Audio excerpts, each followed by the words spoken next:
Nesse início de ano, você tem separado alguns temas relacionados a esse período, né? Hoje não é diferente, né, Ramon? Não é diferente, Flaviano. E hoje eu vou falar sobre, eu vou dar uma dica muito gostosa, inclusive, né? E além de gostosa, muito nutritiva, para a gente entender a importância de nós melhorarmos os nossos hábitos e não usando aí as nossas refeições no dia a dia, é uma forma muito interessante de melhorar os hábitos. Hoje eu vou falar do que eu chamo de azeite funcional. O azeite funcional nada mais é do que o azeite de oliva extra virgem, né? Que todo mundo já conhece. Então tem que ser extra virgem, tem que ser prensado a frio, com a menor acidez possível, podendo variar aí de 0,1 a 0,5 de acidez.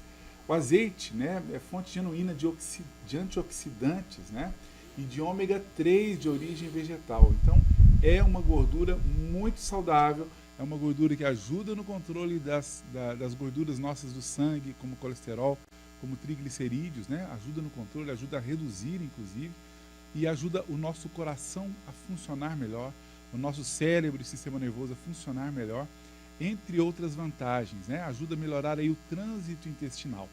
Mas o azeite funcional é quando a gente usa aí os chamados temperos e especiarias naturais, que são essas ervinhas muito importantes que muitas pessoas já conhecem, né? Quando usam aí na cozinha, mas as cozinheiras mais antigas, os cozinheiros mais antigos utilizavam mais dessas especiarias, né? Que estão entre elas o alho, o gengibre, o açafrão, o orégano, o alecrim, o manjericão, a manjerona, o tomilho, entre outros. Então, qual que é a minha sugestão para a gente fazer esse azeite funcional? É você pegar aí uma colher de sopa e vai colocar dentro do frasco do azeite, pode esperar ele diminuir um pouquinho o volume ou pode transferir para outro frasco, colocar uma colher de sopa de vinagre de maçã orgânico, que é para ajudar na extração dos princípios ativos das ervas. Em seguida, outra colher de sopa de alho, né, de dentes de alho descascados. E a partir daí, nós vamos usar uma colherzinha das de café, aquela pequenininha rasa das demais ervas, que podem ser ou desidratadas ou em pó. Aí eu sugiro que a gente incorpore o açafrão, o gengibre, o urucum, né, ou coloral, como muitos conhecem, o orégano, não pode faltar o orégano, o tomilho, o manjericão, a manjerona, o máximo desses temperos e especiarias possíveis. Nós vamos tornar esse azeite mais antioxidante ainda, ou seja, vai ajudar a prevenir o envelhecimento precoce, vai ajudar a combater os maus efeitos dos chamados radicais livres, né? E também ajuda na prevenção do câncer, vai melhorar a nossa digestão e vai fazer um bom controle da microbiota intestinal, já que a maioria dessas ervas, se não todas, são vermífugos naturais. E depois de curtir por 10 dias ao abrigo do calor e da luz, você pode usar esse azeite com essas ervas nas suas refeições, na sua saladinha, na sua comida, de um modo geral, você pode utilizar num omelete, no peixe, em tudo que você desejar. E aí você vai ter muito mais saúde por ter todos esses nutrientes reunidos, ômega 3 e tudo que essas ervas podem oferecer. É uma dica gostosa, não é, Flaviano? Excelente, né? Inclusive você pode usar o azeite sem moderação? Tem um limite de quantidade? Como é que funciona, Ramon? Na verdade, né, o azeite, antigamente a gente temia muitas gorduras, né? E hoje a gente sabe que algumas gorduras, elas não só nós podemos consumir, mas também nós precisamos delas. Entre elas, o azeite de oliva extra virgem. Então, assim, a gente vai recomendar aí 2 colheres de sopa por dia, né? É uma média para o adulto, né? Mas, claro, em alguns casos pode-se utilizar mais, e quem não tolerar muito, né, o azeite, que tem pessoas que têm uma dificuldade, pode usar menos. Agora, o ideal é que a gente utilize todos os dias. Mas uma boa média são 2 colheres de sopa desse já azeite funcional nas nossas refeições todos os dias, Fabiano. Aí eu preciso te fazer uma pergunta importante, né, Ramon? Até para ficar claro aqui para o telespectador a importância dessa dica. Qual a diferença, né, desse azeite funcional que você está trazendo aqui como dica do azeite industrializado, né? Aquele que você encontra aí, por exemplo, no supermercado, né, no dia a dia. Então, esse funcional, que a gente deu esse nome, porque ele tem uma funcionalidade muito boa, uma efetividade, né? Ele é sempre feito em casa. Dificilmente a gente vai encontrar aí, com toda essa variedade que a gente sugeriu, no mercado. Agora, o bom azeite, né, é o chamado azeite prensado a frio.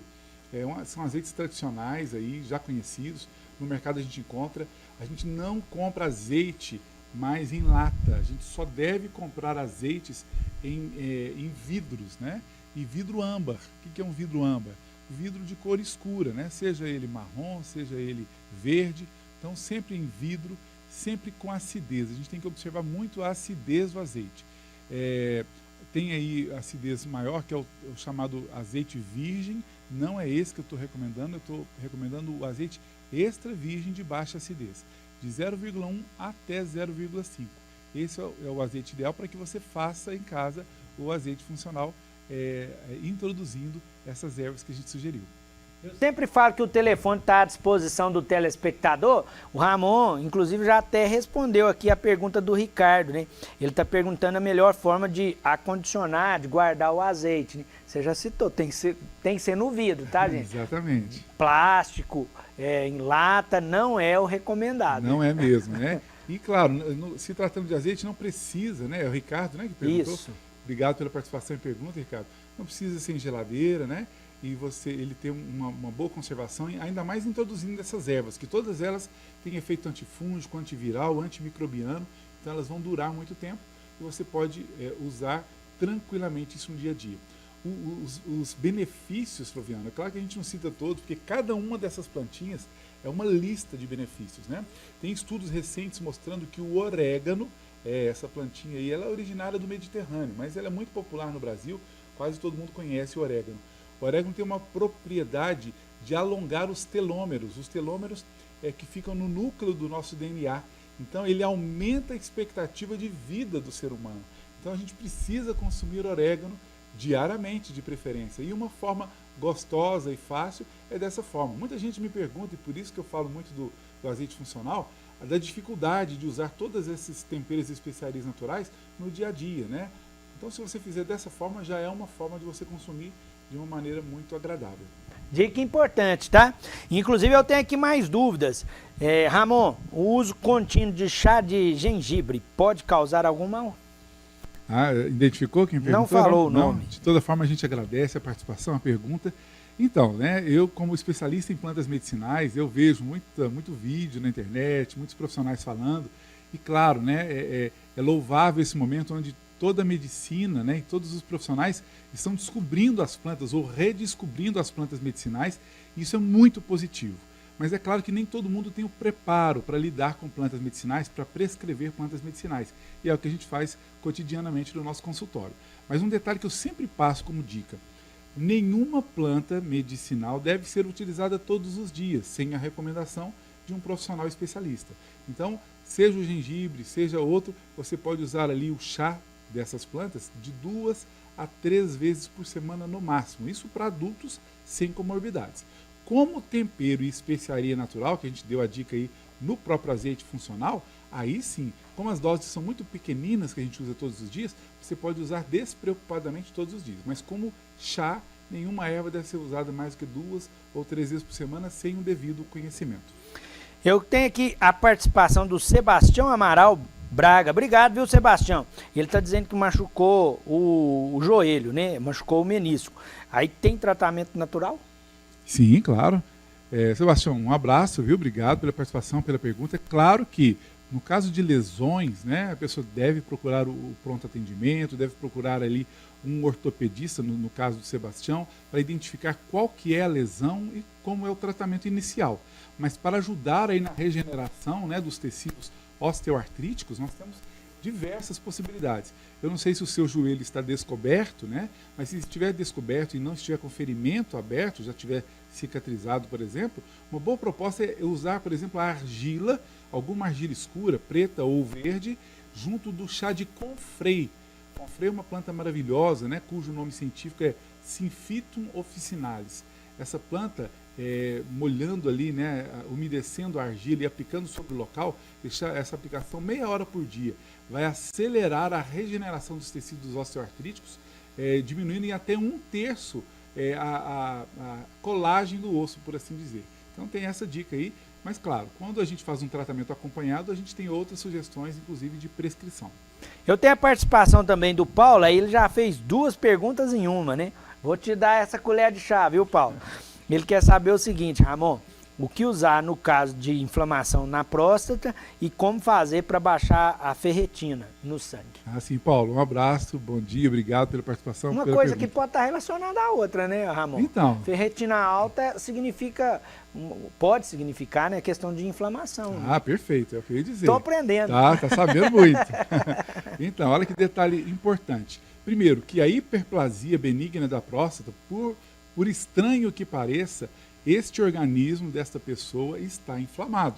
Então, só acontecem os edemas, os inchaços, as hiperplasias, quando existe uma inflamação ou uma inflamação subclínica. Então, quer dizer, o que precisa ser combatido é a inflamação, viu, Paulo? Então, primeiro, modificar os seus hábitos alimentares. É claro que nós temos propostas de plantas que vão ajudar isso. Inclusive, das que eu citei no azeite funcional, o urucum, né, que o nome científico é Bixa orellana, é uma planta que tanto beneficia o aparelho reprodutor masculino, né, a próstata no caso, e nas mulheres combate muito os cistos de ovário e outros problemas ovarianos. Então, essa planta pode ser especial para te ajudar nisso, mas tem que tirar tudo que inflama, açúcar, lácteos, glúten, diminuir a carga de carboidratos, aumentar a carga de gordura boa, como o azeite funcional, ou mesmo carnes, né?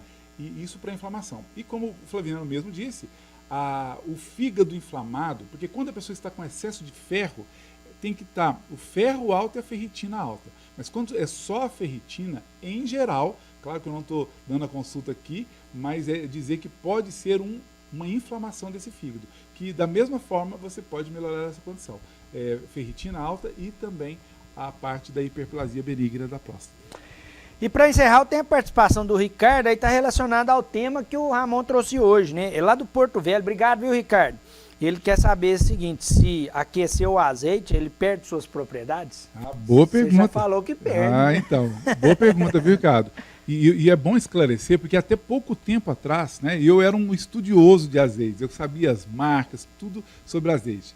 Mas depois a gente não estuda mais detidamente o azeite, mas o que se sabia, o que se pensava antes, por estudos antigos, é que o azeite, se não for elevado a 100 graus centígrados, né, a temperatura dele, ele não faria a chamada hidrogenação parcial. Mas estudos recentes mostraram que mesmo a 25 graus, ele já passa por essa hidrogenação parcial, então não se deve cozinhar com nenhum azeite. Antes era recomendado o azeite tipo único, que é o azeite virgem, e também de azeites extra virgens de baixíssima acidez. Hoje, Ricardo, infelizmente, não é recomendado cozinhar com azeite, né? Porque ele pode passar por essa hidrogenação parcial, que é o mesmo que acontece com óleo de soja, canola, milho, girassol, etc. Então, o ideal mesmo é não cozinhar com azeite, é só usar em pratos frios mesmo.